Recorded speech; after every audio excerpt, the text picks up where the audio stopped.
jovem romancista que já trilhou outras áreas, até no telefone sensual ou sexual.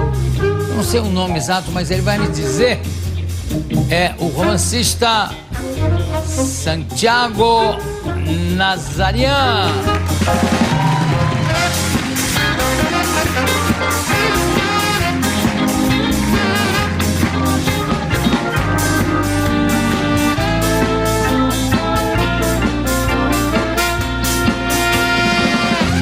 Você viu quando você chegou? Houve uma ameaça de um beijinho. Você fez... Pronto, obrigado. Eu fui, você tirou, aí você veio, eu tirei. O rosto. Você começou... Aqui é o primeiro livro de contos. Esse é o primeiro livro, é o 6º livro, né? Só que é o primeiro de contos. Pornô Fantasma. Eu já tinha lançado 6 romances, sempre com aquela pegada meio trevosa, tanto no humor negro quanto mais nos thrillers mesmo. E resolvi fazer um livro de contos de sexo e morte. O conto Pornô Fantasma é um cara que tem um filho de 16 anos, o filho morre de overdose. Ele acaba se separando da mulher, uma crise do casamento, com a morte do filho e tal.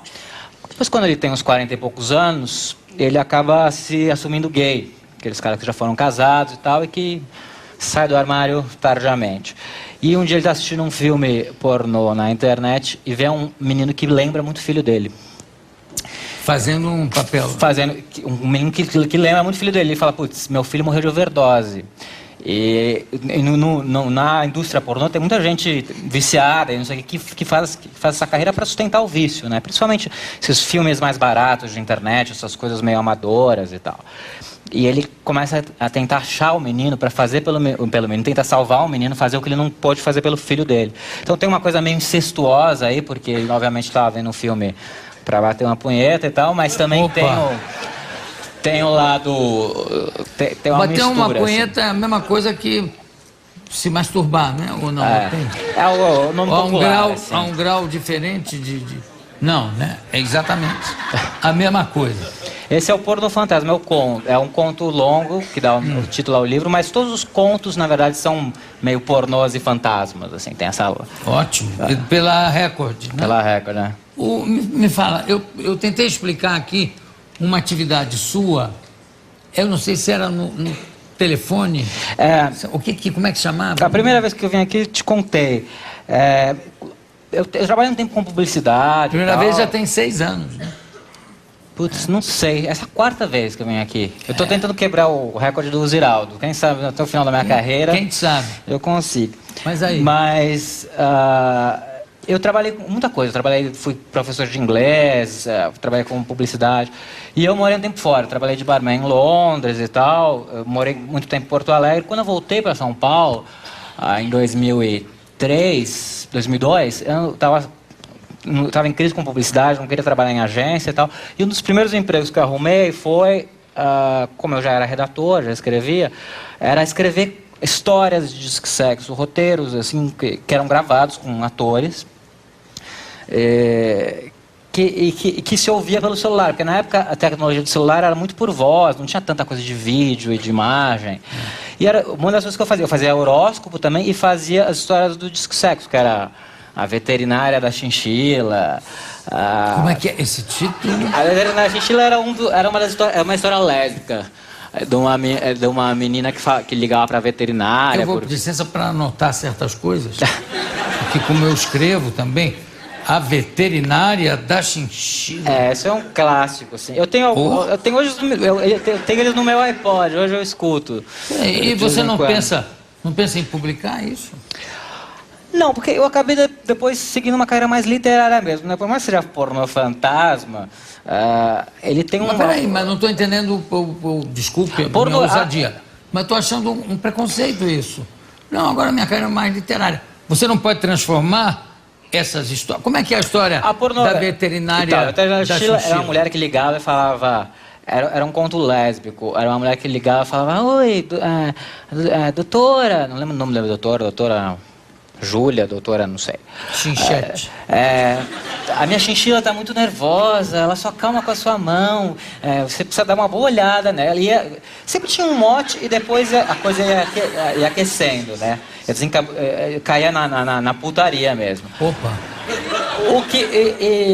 Mas a pornografia é muito feita de clichês, né? Você tem que fazer a veterinária, a secretária, o bombeiro. Então, eu acho que é difícil trabalhar literariamente com pornografia. Mesmo o Pornô Fantasma, que é um livro que tem esse mote, ele não cai exatamente no pornográfico, né? Eu acho que, na verdade, o gênero em si, quem trabalha com gênero, seja terror, seja fantasia, seja pornografia, tem um compromisso mais com o gênero do que com a literatura. Por exemplo, quem escreve literatura de terror, às vezes tem mais compromisso em assustar do que realmente trabalhar a linguagem. Então, por isso que é difícil fazer uma literatura consistente de terror. Por isso que é muito difícil trabalhar a pornografia com consistência. O erotismo ainda você consegue, né? Mas a pornografia... Peraí. O amante de Lady Chatterley. Para você, é pornografia? Não, é erotismo, não chega a ser... erotismo. É diferente, né? A pornografia tem uma função quase fisiológica, é excitar a pessoa, né? Deixar o cara como é que ele estava falando? Do peru do duro lá para se masturbar. Essa era a função das histórias que eu escrevia para o celular. O Pornô Fantasma, eu não sei se é um livro que dá para alguém se masturbar, assim, acho meio broxante. Qual? O Pornô Fantasma, por exemplo. Alguém se masturbar lendo a história de um cara que vê o filho morto num ator pornô, assim, acho que é meio, sei lá, tem doença para tudo, né? Não contam. Enfim. Não, mas eu acho que pode ter um certo valor literário também, apesar de... Não estou falando especificamente aqui, porque eu nem li. Eu estou dizendo... Tem livros que são francamente pornográficos. Sade, talvez, né? Sade, eu acho que está num limite aí. Quantos contos? Quantos são do telefone? Não, o do telefone. Quantos você escreveu? Dezenas? Centenas? Eu fazia uns 15 por semana. Era muita coisa. Haja imaginação. E eu criava os horóscopos também, né? Fazia 12 os signos todo dia, inventava tudo, não entendo nada de horóscopo, não acredito em horóscopo. Mas você inventava, por exemplo, me conte, alguma coisa, algum horóscopo inventado e baseado em quê? Tem um que eu contei uma vez aqui, exatamente por isso que eu lembro, né? Eu contei na entrevista, depois eu revi. Eu tinha que fazer não sei quantas linhas de horóscopo por dia, de cada signo. Então, eu fiz um que era assim, eu não lembro nem que signo para ela, porque era mais mensagens de autoajuda do que previsões, né? Claro. Tinha um que era assim, você pede um cachorro quente e ele vem com purê, batata palha, ervilha, milho, maionese, ketchup, blá, blá. E daí eu ia preenchendo as 5 linhas que eu tinha que fazer só com ingredientes. Não está faltando alguma coisa?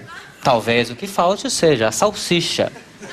Isso quer dizer, não adianta buscar grandes recheios para a sua vida se o que falta é o essencial. No seu caso, é o amor. Ou, mais especificamente, bonito, ou né? seja, um information ou terrível. a salsicha. Falta uma salsicha em sua vida.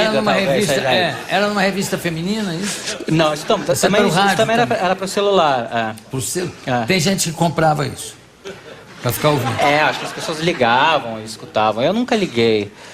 Você sabe que eu também não, engraçado.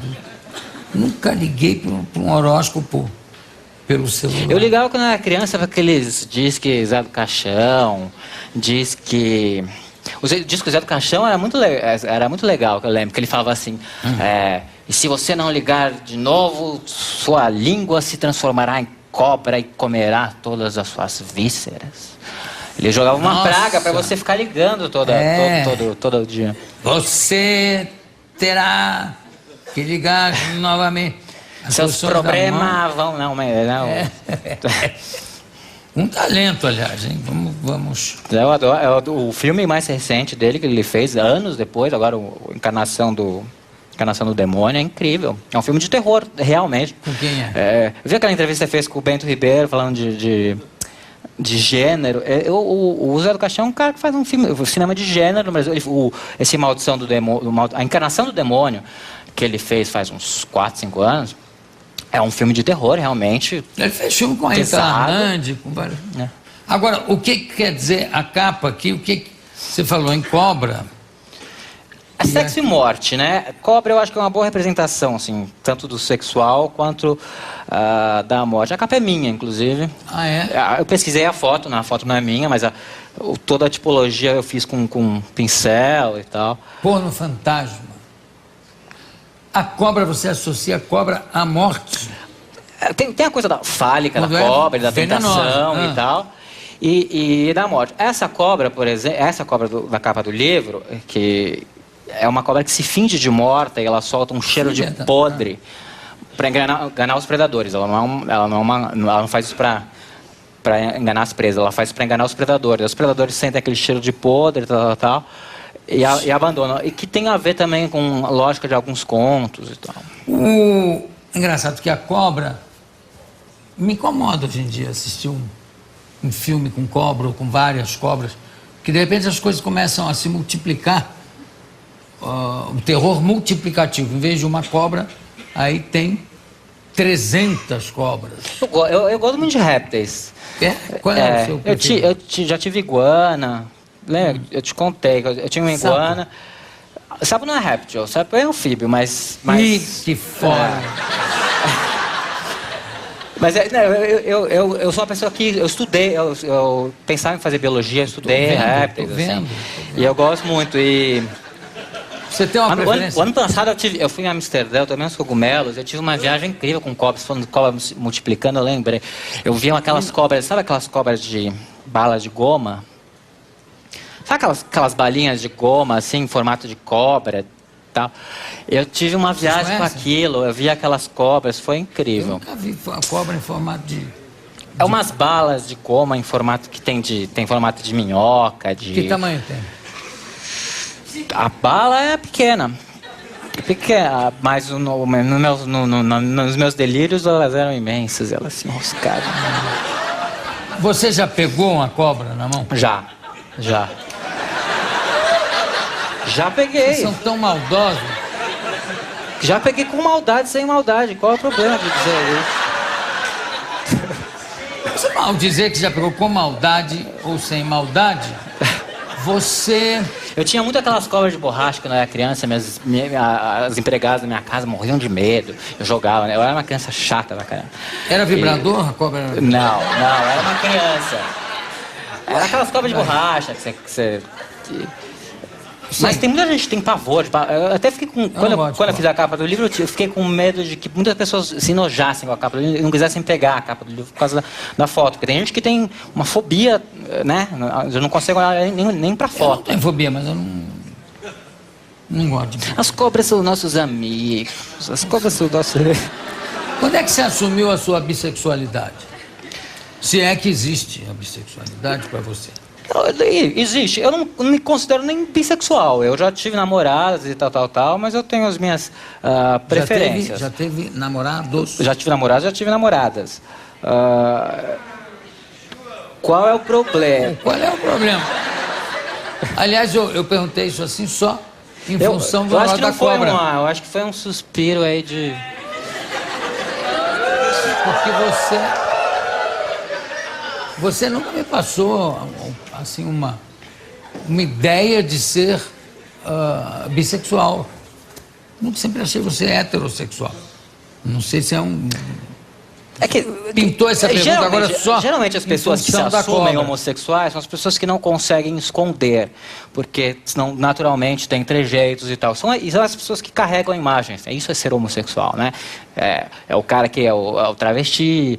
Mas, bom, aí já é outra categoria. Mas a gama é muito maior. Quando você está nativa, que é o meu caso, quando você está nativa mesmo na coisa, você vê que o seu açougueiro é homossexual, você vê que o seu dentista é homossexual, você descobre o pai do seu amigo, você descobre ele uma noite escondido aí numa boate meio suspeita. O mundo... A bissexualidade, a homossexualidade é muito maior do que as pessoas veem, né? Porque as pessoas... Que as pessoas pensam. A gente, galãs de televisão, muitos são, que não assumem. De cinema, antigamente era um problema. Não era. O Rock Hudson, por exemplo, fico pensando que esse rapaz deve ter sofrido, né? Porque não podia, aí no caso não era nem bissexual, não podia assumir a sua homossexualidade. É uma bobagem isso, né? Claro. Como é que é a história do dragão? A história do dragão, então. A história do dragão é uma história... é quase uma fábula que tem no livro, que é uma vila inteira que descobre que o dragão morreu. Então o rio que era de lava voltou a fluir fresco, a floresta que era de carvão voltou a dar frutos, e a cidade toda comemora, mas ninguém sabe quem matou o dragão.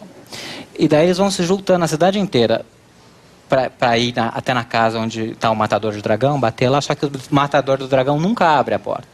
Aí vão os anciões da vila, vão bater na porta e batem e falam, viemos dar homenagens a você que matou o dragão. E a pessoa que está lá dentro fala, não precisam me agradecer, não abre a porta. Depois vão as mulheres, depois vão os homens. E o matador do dragão, o salvador da cidade, ele está trancado lá dentro e ele nunca abre a porta. E no final a cidade começa a ficar revoltada, que esse cara é orgulhoso, que só porque matou um dragão você acha melhor que a gente, não recebe a gente. E eles acabam arrombando a porta. E quando eles arrombam a porta, quem está lá dentro, que falava sempre que não há nada que agradecer, não precisam me agradecer, não há nada. Quem está lá dentro é o próprio dragão, que estava apenas aposentado, né, que se retirou. E daí ele engole a vila inteira. Esse é um conto que eu contei, acabei de contar o final, mas é só um dos contos. É um absurdo. Não pode chegar aqui. É uma amostra grátis. Tem outros 13 no livro. São 13 contos? São 14. 14. Então, agora 13, um já foi embora. Mas não tem importância. O que é importante é que dá uma ideia do que é o livro. Agora, curioso, o dragão ser... A fisionomia, tudo isso, era de dragão ou era de dragão, mas aquele estava retirado, as pessoas batiam na porta, ele respondia, e as pessoas achavam que não. Porque o responsável pela morte do dragão mora nessa casa. O dragão fala. O dragão fala. Eu sonhei, na verdade, essa história veio num sonho, e é muito sintomático, porque eu estava me mudando para Florianópolis, eu morei 1 ano lá. Eu me lembro. E eu estava me mudando para Florianópolis, era muito assim, acho que esse sonho muito emblemático de eu querer me recolher, né, porque a carreira de escritor, por mais que não seja uma carreira como de um ator, não sei o quê, mexe muito com o ego e tem essa coisa de, né, e fazer programas de TV e tal. E acho que foi esse ano que eu passei em Florianópolis na praia, eu morava na praia, fazia kitesurf, mergulhava e tal, foi uma coisa meio de retiro, assim. E agora eu voltei meio que era hora de fazer o dragão despertar novamente. Engolir São Paulo inteira, homens, mulheres, crianças. Não, criança é contra a lei, né? Isso aqui, então, é um dragófilo, ele gosta de tudo. Eu tenho essa é uma coisa meio recorrente nos meus livros, né? Tem o Mastigando Humanos, eu tenho um livro que chama Mastigando Humanos, que é narrado por um jacaré de esgoto, então também que ele come... O jacaré de esgoto é... No Tietê, por acaso? Eu não localizo onde se passa, mas é uma mistura, assim, de São Paulo. Podia pintar um dragão para comer o Tietê todo, não podia? Né? Aí o dragão morria. Eu acho que deve ter, né? Lá no fundo, assim, deve ter alguma coisa. Coisas estranhíssimas que tem no fundo do Tietê. Não, é verdade? Eu vou conversar agora com o médico legista, está sentadinho ali, o Manuel Francisco, e eu vou até perguntar a ele, porque já me falaram, até aqui em entrevista, sério, um sujeito que é especialista em limpeza de rios, de ter encontrado vários corpos embaixo do Tietê. Você sabia disso? Não. Mas é verdade. Eu vi uma vez, você entrevistou um mergulhador aqui. Exatamente. De repente uma coisa batia no braço dele, ele olhou de perto, porque é difícil de ver, e era um corpo humano. Mas enfim, vamos voltar aqui para a ficção. Você gosta muito da Finlândia? Eu fui já várias vezes para a Finlândia, estudei finlandês uma época. Você fala finlandês? Eu estudei, eu não falo finlandês. Uma das primeiras aulas que eu fiz. Mas então qual é a vantagem? Eu estudei 2 anos de finlandês, mas era uma escola. Tem criança de 2 anos lá que fala finlandês. Eu acho que as crianças de 2 anos não devem demorar para aprender, porque é uma língua muito difícil. E a escola que eu estudei, que é aqui em São Paulo, que é uma das poucas que dá finlandês, não vou nem falar o nome, que é uma escola péssima, eles misturavam meio discos voadores, autoajuda, religião. Ele tinha entendi. Uma coisa... Eu não vou nem falar o nome, porque é uma escola péssima. E ele falou, é a única que... acho que pelo menos na época que eu fiz era a única. Diga que tem algumas. Mas... Das primeiras aulas que eu tive, eu aprendi... A primeira aula, eu acho que foi, eu aprendi Katelinen ihminen ei näe, ei halua nähdä. Que significa, a pessoa invejosa não vê porque ela não quer ver. 6 meses depois no curso, eu fui aprender a falar mãe, pai, cachorro. Como é que é? A pessoa invejosa... A pessoa invejosa não vê porque ela não quer ver. Katelinen ihminen ei näe, ei halua nähdä. Não quer ver. Engraçado, tem uma faculdade em Trás-os-Montes, em Portugal, que ensina, tem um provérbio desse. E tem também, a pessoa cega não vê porque não pode. Na mesma linha. Agora, por que... Então eles tinham essa coisa de ensinar com mensagens. E daí, 6 meses depois, você vai aprender o básico, assim, mãe, pai, cachorro, né? Começa por esse provérbio e depois é que aprende mãe? E 2 anos depois, que eu não estava aprendendo mais nada, e eu sempre discutia o professor, porque ele ensinava sobre o bem, o mal. Ele era o finlandês? Ele era finlandês. Ele falou que eu estava possuído pelo demônio.